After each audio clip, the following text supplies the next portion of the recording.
What is up, everybody? Welcome to the Game Night YouTube channel. In today's video, guys, we're doing a tutorial of Pirate Cove. This is a pirate-themed mint tin game. It can be played multiplayer or solo player, and of course, I do all solo player games here on the Game Night YouTube channel, so I'm going to be teaching you the solo player variant of Pirate Cove today. So guys, we're going to jump right into it. We got the little mint tin right here. Comes with all the stuff you see here on the table, and it comes with some double-sided instruction cards here. There's 6 of them. We're not going to be needing those because I'm going to teach you guys how to play the game in today's video. So here we go, guys. Basically, the objective of the game is you're trying to complete quests in order to become the best pirates around. And you're trying not to have your morale drop all the way down to 0. So you'll notice here, you've got this morale tracker. It's always going to start at 10. You'll take this little black cube, place it on the 10. And if you ever reach 0 morale, you lose the game. The way to beat the game is if you complete all of your quests, and we'll get to that in just a moment. You'll also notice got a couple little ship cards right here, and these are pretty neat. They're actually double-sided. You've got a green ship on one side, a yellow ship on the other, and then for the other ship, you've got a red on one side and a blue on the other. And it doesn't matter which one you pick, just whichever one your favorite color is, that's the one that you choose. So for today, I'm going to be the red ship. So I'm going to take this little red cube and I'm going to set it on the 3 on the tracker. That is the health tracker. So we've got 3 health on our ship. Now when you're playing solo player, you're actually going to have a bot that plays with you. So we're using the green ship for the bot, and you take the other red cube and you put it on the 1. So this is actually not the health of the bot. This is his multiplier, and I'll show you how that works soon enough. So it's going to start out as 1. You also start the game by giving yourself and the bot 2 of these little yellow discs, and these count as gold. And then you have the reserve discs over here for gold. Next up, you're going to want to set up your quest deck. So you'll notice down this way, there's 4 little stacks of quests. They're each divided up into their quest difficulty. So you've got quest 1, quest 2, quest 3, and quest 4. When you're playing the single player variant of the game, you're going to take the level 4 quests, and you're actually going to remove those from the game. You're not going to use them. You're going to use the quests 1, 2, and 3. So you've got 4 level 1 quests. You'll shuffle those up, and then you're going to draw out 2 of them at random, like so, and you'll set the other 2 aside. And then for the level 2 quests, there are 8 of those. You'll do the same thing. You'll shuffle these up, and you'll draw out 2. 1 just flew out the deck. I guess that one wants to be in the game, and then you'll pick 1 more.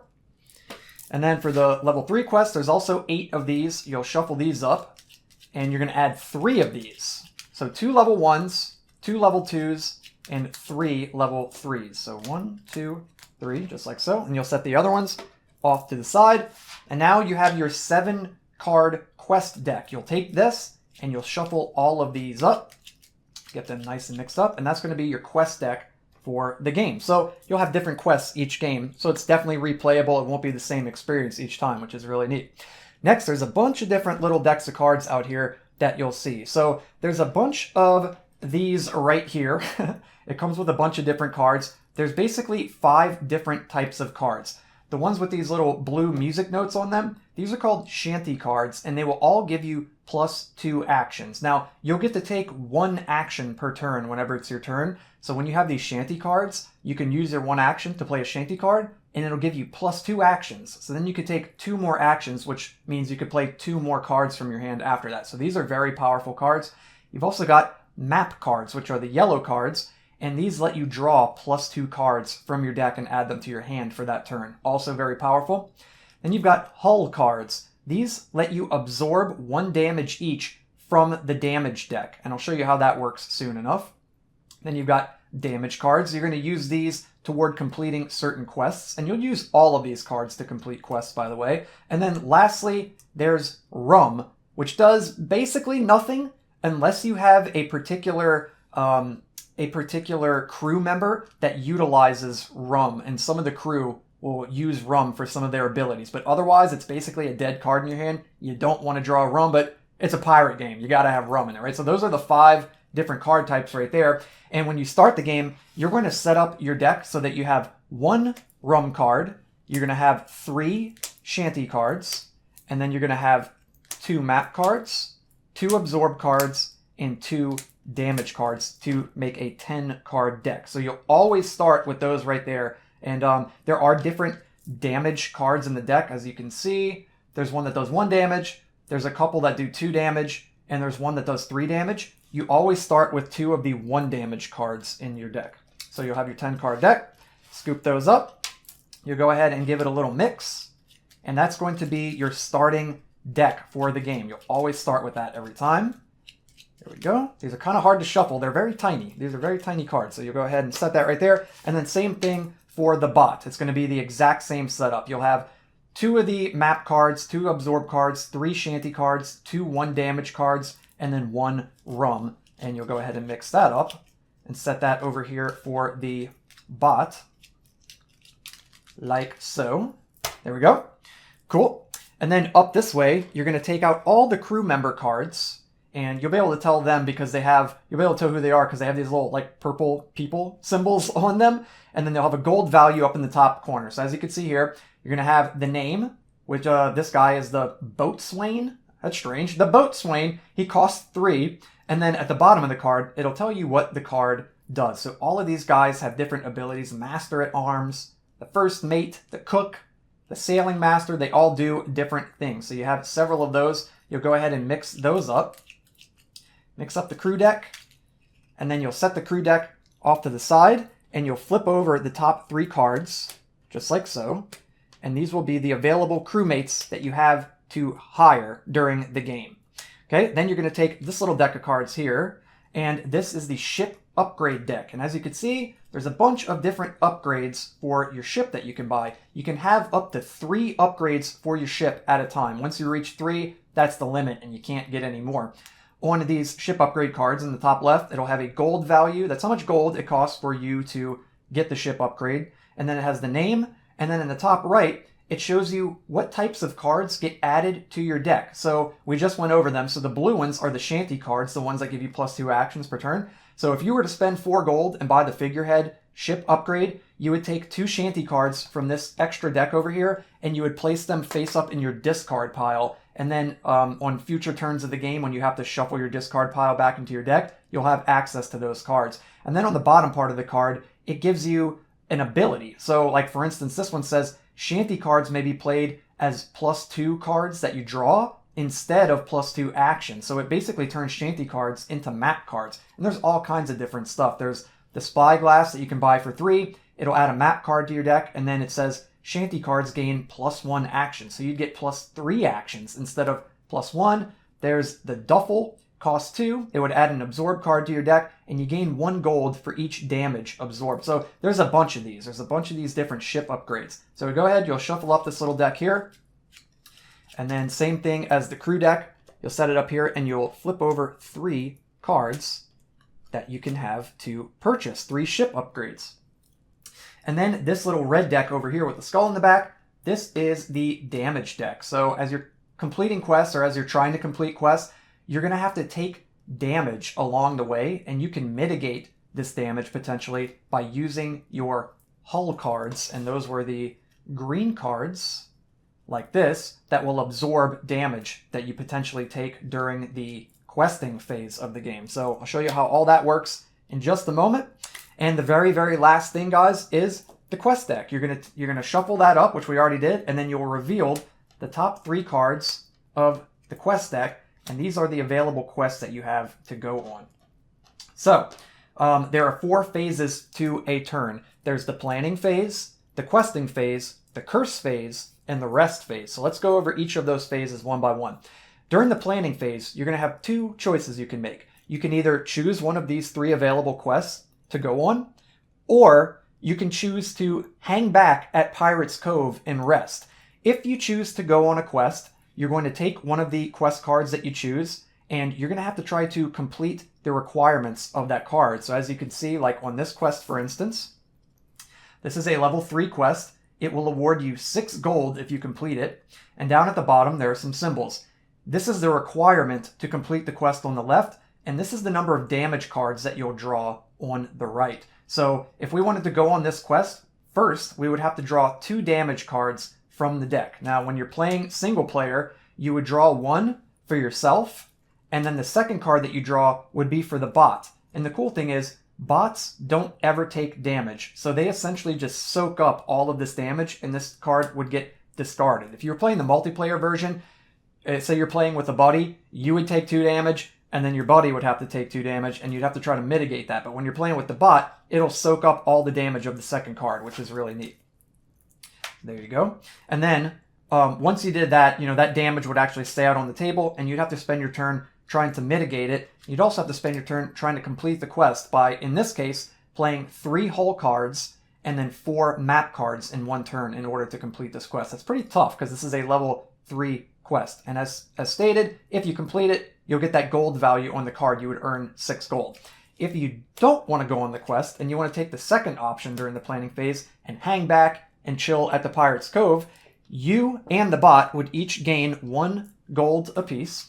If your health was low, if it was on 2 or 1, you'd be able to go all the way back up to 3 health. And then that's it. You just chill at Pirate's Cove. But there is a downside that would happen during the curse phase. During the curse phase, you would actually lose 1 morale if you hung back and stayed at Pirate's Cove. And remember, if you ever get all the way down to 0 morale, you lose the game. So there is a drawback to hanging back. But those are your 2 options. You can either stay at the Pirate's Cove, get a little bit of gold, repair your ship, and lose a morale, because your crew's not out on the high seas pillaging and looting and all that kind of stuff and fighting. So the morale starts to drop a little bit. So there's a payback. There's a trade-off, rather. Or you could choose to choose a quest and then go on the quest and try to complete it. So that's the planning phase. Let's say that we want to go on a quest. Let's say we want to do this level 2 quest right here. We'll choose this one. And for this quest, we're going to have to play a hull card and then 3 damage cards, and we would draw 2 damage, and it's worth 5 gold if we complete it. So then you go on the questing phase. So now that we're in the questing phase, we did the planning phase, now we go on the questing phase. First we have to draw, it says 2. So we have to draw 2 damage cards. So we would draw 1 for ourselves, it's 2 damage, and then we would draw 1 for the bot, 2 damage, that gets discarded since the bot just soaks up all the damage. It never does take damage. So now what we would have to do is we'd have to deal our hand out. So we're going to get 5 cards in our hand. 1, 2, 3, 4, 5. And the bot will get 3 cards. 1, 2, 3. So all of the cards that the bot gets, he'll be able to use these toward the quest.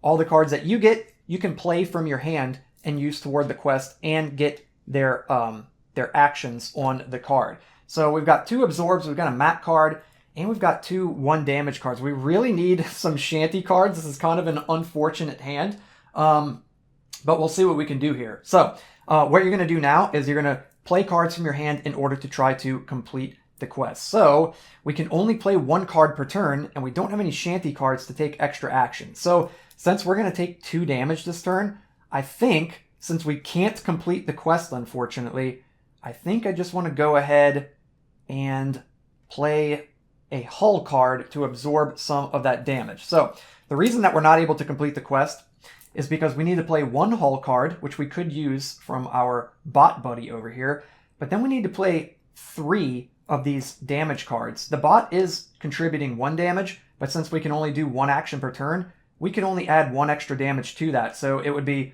1 absorb and then 2 damage cards, but that's not enough because we need 3. So we would fail the quest anyway. So in order to mitigate some of this damage, I'm going to go ahead and absorb 1 of it with this hull card. So that's all we can do for the turn. I place that off to the side in my discard pile. We absorb 1 damage, but there's 1 left over. So we take 1 damage, and this card goes to the discard pile. If your ship ever takes all of its damage and goes down to 0 health, you're considered stranded at sea. And you don't lose the game, but you do lose 2 morale. So if your ship goes down to 0 health, you'd move the morale marker 2 forward on the morale meter, and that's not good. You definitely don't want that to happen, because when you reach 0, you lose the game.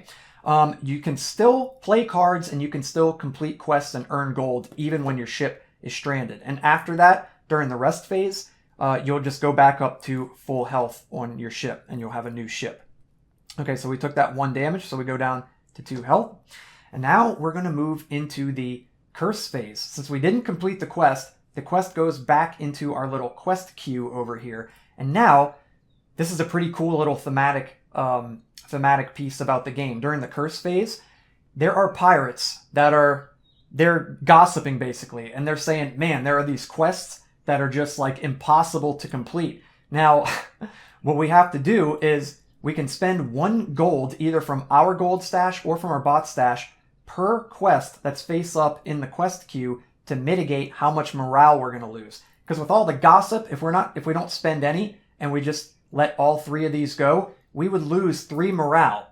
Or we can spend gold to try to mitigate it. In this case, I think I'm going to spend 1 of my gold on a quest. And so there's still 2 left over. So we're going to lose 2 morale during the curse phase. And then this gold goes back over here in the gold pile. Okay, so that's it. Now we're going to go into the rest phase. Now, during the rest phase, we get to do a few things. If you completed a quest, you would replenish the quest row with the top card of the quest deck. But in this case, we didn't complete the quest, so that's not going to happen. We just keep the 3 that are there. Then we can purchase crewmates or ship upgrades for our ship, or we can purchase crewmates, or we can increase our multiplier for the bot ship. Now, the way the multiplier works is this. If your multiplier cube is on 1, all of the cards that the bot has will get just the value printed on the card. So the +2 action, you get +2 actions, or not even that. It's just you would have 1 of each. Like you would have 1 shanty card, you'd have 1 hull card, and 1 damage card. But if you upgrade to 2, so your multiplier is 2, this will count as 2 shanty cards. This would count as 2 absorb cards. This would count as 2 damage cards toward completing quests. Because you see some of these have pretty high numbers. Like on this quest you need 4 shanty cards. Or on this quest you need 4 map cards. There's even one that you need like 7 damage cards. So then if you were to upgrade to a 3 multiplier, all of these would be worth 3. This would be 3 shanty cards, 3 absorbs, and 3 damage cards. And the way that you upgrade your multiplier is you look at the next one that you're trying to get to. In this case it's 2. It would cost 2 gold. So you'd spend 2 gold, it would go up to 2, and then next time if you wanted to go to 3, you'd have to spend 3 gold to go all the way up to 3. So in the rest phase, like I said, we can do a few things here. First, I want to do that. I want to spend the 2 gold from our bot, place these coins over this way, and we're going to give him a multiplier of 2. So now all of our cards for the bot are going to be worth 2 instead of just 1. We only have 1 gold, unfortunately, and we can't afford any ship upgrades or crewmates, so we're just going to hang out right here, I think. Yeah, we're just going to hang out here. Okay, then next, we can discard a card from our hand, or we can just chill with the cards that we have in our hand. So you can't ever discard more than 1, but you can discard 1 if you want to. And it always helps to look at what quests are out on the table and see if you want to go for specific things. Like this one requires 3 damage, so maybe we would want to hang on to the 2 damage that we already have. It also requires a hull. We've already got that. So maybe we would want to get rid of this map card over here. So we can go ahead and discard this map card, like so. And now, at the end of the rest phase, you would draw back up to your maximum hand size, which in this case is 5 cards. And keep in mind, some of the ship upgrades will increase your hand size, so you can technically have above 5 cards. But to start, the default is 5. So we're going to go ahead and draw 2 cards. Ooh, we got that rum. That's not good. And then we got a shanty card. That is good. And then lastly, you'll take the 3 cards that the bot has. You'll put those in his discard pile, and you'll draw 3 new ones, like so. And that's it. Then you would start the round over. And that's it, guys. That is literally how you play Pirates Cove. So we'll play one more round just so you guys can see. And then I'll upload some videos of full playthroughs so you guys can be sure to check that out. But we're going to keep this tutorial nice and short and sweet. So let's do one more round so you guys can see how it works. So again, there are the 4 phases. We've got the planning phase, then we've got the questing phase, then the curse phase, and then the rest phase. So let's start with the planning phase. Do we want to do any of these quests? Well, as mentioned, we've got these 2 right here, these 2 damage cards and the hull. And I'm noticing our bot also has a damage card, so we can complete this quest. Plus, this counts as 2 damage cards since he's got a multiplier of 2. So let's go ahead and plan to do this quest. We're not going to hang out at the Pirates Cove. We're going to go on the quest. All right, now we're heading into the questing phase. This has a 2 by the damage, so we have to draw 2 damage cards. Okay, we're going to potentially take 1 damage, and the bot drew the reshuffle and redraw card. So we're going to take the discard pile of the damage cards, and we're going to reshuffle, and then we're going to redraw. Go ahead and shuffle this up, and then we'll draw a new one for the bot, and we drew a 2, so he's going to soak up all that damage, and that will go over that way. All right, now we get to play cards. So first thing I want to do is I want to play the shanty card that's going to give us +2 actions. So now we can take 2 actions since you can only normally take 1 per turn. So now let's do this 1 absorb, since we need to play an absorb, and that's also going to absorb that 1 damage that we're going to take. And then for our second action, we're going to play this 1 damage card. And then the bot contributes all 3 of his cards to completing the quest, but since we only need this damage, and we've got a multiplier of 2, this counts as 2 damage. So we've got 2 damage, 3 damage, and 1 hull, and that's exactly what we need. 1 hull and 3 damage. So we have completed this quest. So we're going to take our cards that we played, put them in our discard pile. Then we'll take this quest, look up here, we get 5 gold, and we'll place this in the quest discard pile. Let's go ahead and get 5 gold, and we can distribute that however we would like among ourself and our bot companion over here. So I'm going to go ahead and give myself 4 of these, and I'll give the bot 2 of them, just like so. There we go. And now we're going to head into the rest phase. So the very first thing that... Oh, I'm sorry. We're heading into the curse phase. We also mitigated this 1 damage by playing our absorb card right here. So we're not going to take any damage to our ship. Now we go into the curse phase. So now we got to stop those pesky rumors from lowering the morale of our crew. So we're going to spend both of the bot's gold to mitigate both of the morale that we would lose since these 2 quests are face up. So we're not going to lose any morale during the curse phase.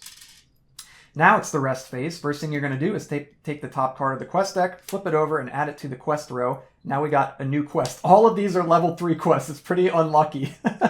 That's pretty funny. So there we go. And now we can purchase either crew or ship upgrades for our ship, or for the bot, we can purchase crew, or we can increase his multiplier here. Unfortunately, he doesn't have any coins to spend. And I should mention too, if you buy a crew member, that will go face up into the discard pile for either yourself if you buy it for your own ship, or if you buy a crew for the bot, that would go face up in his discard pile over here.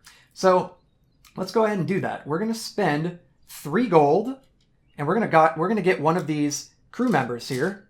They all do different things, so it really just depends on what you want and what quests are out on the board. So this guy looks pretty good. He gives you +2 absorb, and then he gives you -2 requirement to hull cards on quests. So for instance, this quest right here requires 3 hull, but if you drew and played the carpenter, it would subtract 2 hull requirements. So this would actually only require 1. So just for fun, we're going to go ahead and get the carpenter with our 3 gold since he costs 3, and he would go face up in our discard pile to be able to draw on future turns when he gets shuffled back into our deck. So there we go. We've spent our gold, and now it's time to decide if we want to discard a card from our hand before the end of the turn. And we've got that pesky rum in our hand. Let's go ahead and discard that. And then we would draw back up to 5 cards at the end of the turn.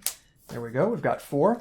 Since our discard pile ran out, since our deck ran out rather, you take your discard pile, give it a quick little shuffle, and then you would draw the final card from the deck. And look at that. We got our carpenter ready to go as a crewmate for the next round. And then lastly, you would take these 3 cards for your bot friend. You would put those in his discard pile. You would draw 3 new ones, and you're ready to go on another quest once again. And that's it, guys. So you keep playing the game like that, and of course the goal is to complete all 7 quests, and then you win. And as stated, if your morale ever drops to 0, you lose the game. And of course, there are only those few ways that you can lose morale. You lose morale from not spending gold on quests during the curse phase. You lose morale if your ship ever drops all the way down to 0. You'll lose 2 morale. And if you hang back at the Pirate's Cove instead of going on a quest, that also drops your morale by 1. Those are the 3 ways that you can lose morale. So that's it, guys. I hope you enjoyed this tutorial. I hope that explains the game well enough for you. If you have any questions, be sure to leave those down in the comments section for me. And as mentioned, I'm going to do some playthroughs of this game. I've played off camera a few times. It's really fun. It's a really simple and very fun game. I love the theme, and it's pretty challenging too. You have to make some pretty tough decisions sometimes. So there it is, guys. Hope you enjoyed it. If you did, be sure to hit that thumbs up like button. If you're not already, please subscribe to the channel and hit that bell so you can stay notified every time I upload brand new videos. And I just noticed one thing I forgot to say, so I'll say it before the video ends. When you buy a crewmate or when you buy a ship upgrade, you need to replace that with a new one immediately after. So there you go, guys. But like I said, if you have any questions, be sure to leave those down below. Thank you so much for watching. Until the next one, have a good one. I'll see you guys in the next video.